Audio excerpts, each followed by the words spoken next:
Okay, Deborah, someone wrote in this week, and the question is, many moms are scared that healing means forgetting. How do you help them keep the love alive while softening the pain? So I'm going to ask my followers, people listening, I'm going to ask you a question. If you're a mom and you've got a toddler or you've got a teenager or an adult child, you're going to tell me you never rehearsed the story of birth? You're going to say to me that, oh, when they were 3 years old, they did this, or we sit around and we talk, or we get a phone call and we talk to our neighbors about our kids. I don't know a mother who never talks about their children, whether they're alive or whether they're gone. The truth is, we're afraid that we're going to forget. And I can promise you, not only are there cells in your body and you still feel them, you are never going to forget your child. You can take that to the cross, I'm just saying. And the latter part of that was, please repeat the end of that question. How do you help keep the love alive while softening the pain? You give yourself permission to feel them, to love them, to miss them, and to enjoy them, because they are enjoying life. They are. They're not up there having the great feast, pigging out and not worrying about their weight. That's how you do it. You give yourself permission to feel, which means there's some practice there. When do I feel? When do I not? Don't keep pushing it down. You need to let it come up. Remember, love, laugh, let the tears flow, and then have another fun story. The big question. What makes your approach different from traditional therapy, support groups, or other religious advice?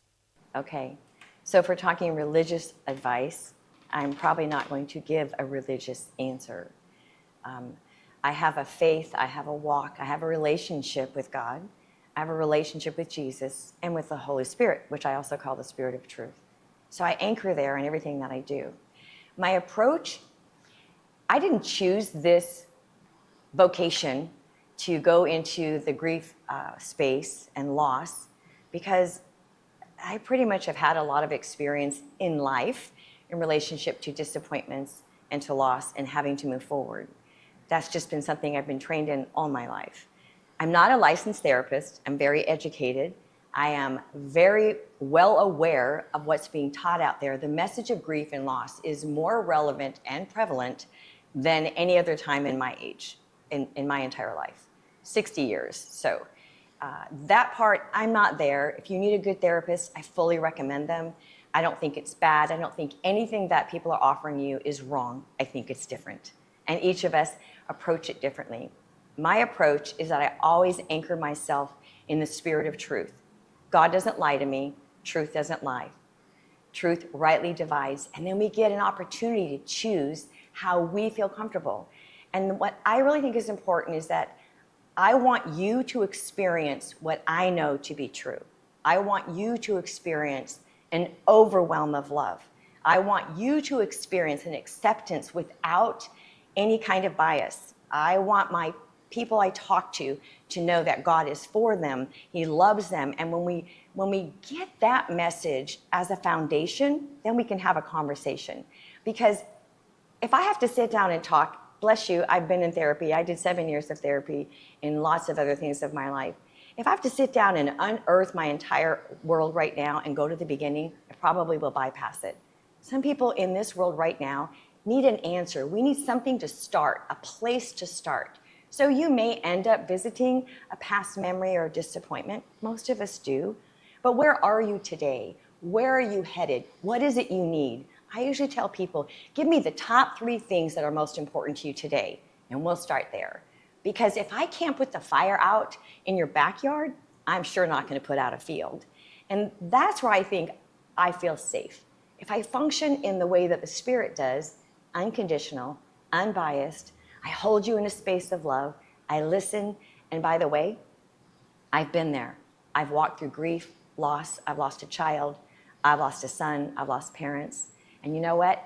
He showed me the shortcut on how that I didn't have to stay camped in that space, and that joy is actually the fruit of the Spirit, and love is what gets you there. What are some signs that a mother is ready to begin healing, even if she doesn't feel stuck?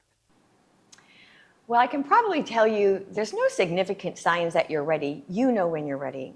If somebody reaches out to me, I'm not looking for readiness. I'm looking for where are you?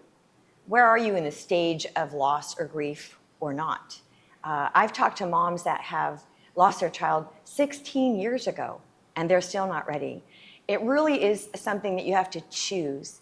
And depending upon where your life sets, you might have other children that you're raising, and so you're busy giving your time there, and maybe you're not ready to deal with the emotions, but you're already dealing with it because you have to integrate life and how you feel. The better question is, where do I start in this journey? Because if you're starting fresh out of the gate, girl, it's going to be a lot of bumpiness. Honest, been there, done that. And depending upon who you are in your life and individuality, we just talk about that. What are the things you want to accomplish now? What's the most important thing that fits you in this place now? That's where I would actually look at it. If you're feeling good and you just want to have the conversation and kind of do some assessments, those are the things that we can chat to, because everyone's different. You could be an only child. It could have been your only child.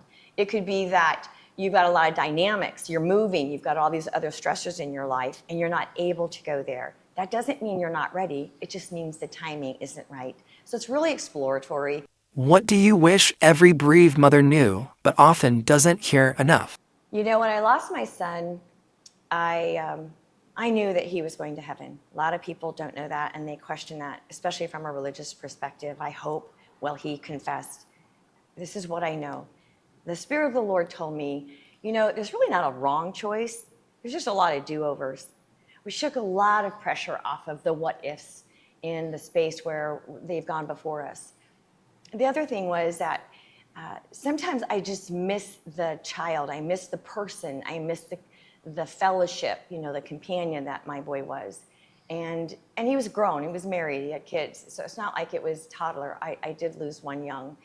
However, I think the most important thing to know is you did a good job. You didn't do a bad job. They're very grateful for everything you ever did, when you were strong, when you corrected them, when you loved them, because they know better. And in this place, they know a lot more than we do. That's what I can say. So when I was really struggling because I missed him, the Holy Spirit told me that the veil between heaven and earth is as thin as a cell membrane.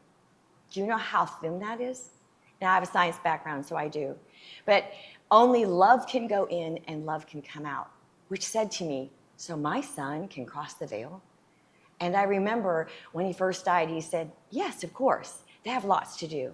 And more than that, he gave me this vision of him, and it really was an experience. It kind of took me by surprise. I was in church, and I was actually leading a song. And I was struggling because I didn't have freedom, and I felt like I just wanted to cry. And I said, Lord, this shouldn't have to be so hard to just engage in your emotions. And I heard, Mama. And I was like, what? And I heard, Mama. And I looked and I looked up, and literally it felt like that membrane, that whole thing, it just opened up. And I saw him. And he didn't look 38, by the way. He looked in his teens. And he was in a white t-shirt and jeans, and I can never forget what I saw. And he said, smiling with this glowing joy, so happy, Mama, worship him with me. Well, if you knew my son, he was kind of a BA, tatted, a little gruffy, a little rough around the edges. And people would ask me, do you even think he was a Christian? I'm like, that's off topic. What I do know is this, that God's grace is bigger. He wants joy in our heart and in our life. And you need to recognize that they are in a better place and a place waiting for us to come. And just to put the icing on the cake, they are saving up memories every day waiting to share them with you. And they're bragging about you to everybody else in heaven.